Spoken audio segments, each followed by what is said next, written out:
Hello दोस्तों, मेरा नाम है सूर्यांशु। कोशिका की संपूर्ण जानकारी पार्ट 2 में आपका स्वागत है।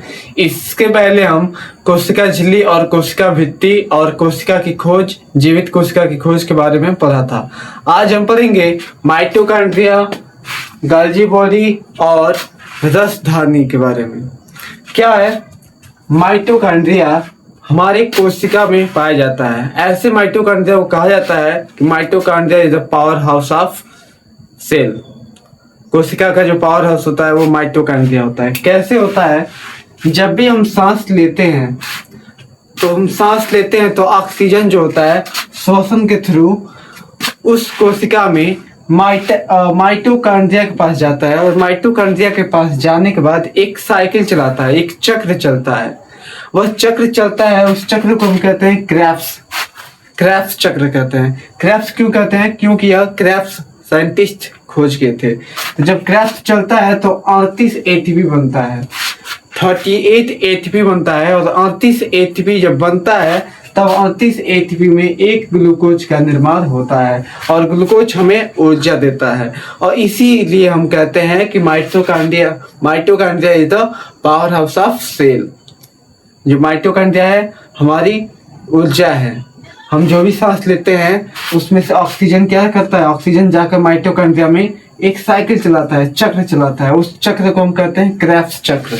और क्रेब्स चक्र चलता है तो 38 एटीपी बनाता है, और 38 एटीपी में एक ग्लूकोज बनता है, और एक ग्लूकोज में हमें ऊर्जा मिलती है। फिर आता है गोल्गी बॉडी। गोल्गी बॉडी की जो खोज की थी उसका नाम था कैमिलो गोल्गी। माइटोकॉन्ड्रिया का जो खोज किया उनका नाम है अल्टमैन। और यहाँ पे है गोल्गी बॉडी। गोल्गी बॉडी की खोज कैमिलो गोल्गी ने किया था।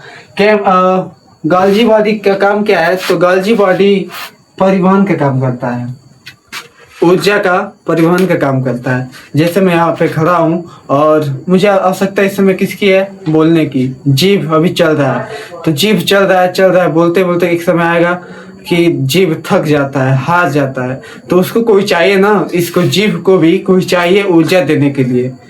तो उस ऊर्जा को देने के लिए गोल्गी बॉडी क्या करता है? कहीं और का ऊर्जा जीभ पे लाके देता है। अब मान लीजिए गोल्गी बॉडी नहीं होता, परिवहन नहीं होता, ऊर्जा का परिवहन नहीं होता, तो हम बोलते बोलते क्या होता? जीभ थक जाता। तो जीभ जब थक जाता तो मैं कुछ बोल नहीं पाता, जैसे गूंगे लोग होते हैं उन जैसे उस तरह की आवाज आती, रुक जाती, हम लोग की आवाज ही नहीं आती। जैसे मैं दौड़ रहा हूँ, पैर थक गया, पैर में भी माइटोकॉन्ड्रिया है, शरीर के हर एक कोशिका में माइटोकॉन्ड्रिया है, तो हर एक चीज थकता है। लेकिन उस सभी चीजों को मेंटेन करके कौन काम करता है? Golgi body. जैसे आंख को हम बार बार खोल रहे हैं, बंद कर रहे हैं, खोल रहे हैं, बंद कर रहे हैं, खोल रहे हैं, बंद कर रहे हैं। एक टाइम आएगा कि आंख भी क्या होगा? थक जाएगा। और जब थक जाता है तो ऊर्जा का परिवहन नहीं होता है, फिर हम लोग को नींद आ जाती है। तो अगर थकना होता है, हारना होता है, तो पूरा बॉडी थकता है। ऐसा नहीं कि मेरा कमर दर्द कर रहा है, बाकी सब फिट है, तब वहां पे परिवहन नहीं हो रहा है। ऐसा होता भी नहीं है कि मेरा कमर दर्द कर रहा है और मैं दौड़ रहा हूँ, ऐसा तो होता नहीं है। कमर दर्द कर रहा है यानी पूरी बॉडी दर्द कर रही है, पेन कर रही है, रिलैक्स चाहिए, तो पूरे रिलैक्स के लिए काम करता है। तो गोल्गी बॉडी ऊर्जा का परिवहन करता है। जहां पे ऊर्जा की कमी होगी वहां पे गोल्गी बॉडी ऊर्जा भेजेगा और कहेगा कि अभी और पढ़ाना है, अभी और दौड़ना है, दौड़ो, पढ़ाओ, बोलते रहो। तो ये गोल्गी बॉडी मेंटेन करता है। अब आता है रसधानी। रसधानी यानी इसी कोशिका में एक भी, जिसे हम वैक्यूल्स कहते हैं। रसधानी क्या होता है? हमारे शरीर में मतलब जो पानी की क्षमता है, हमारे शरीर में जो पानी है वो 65% है।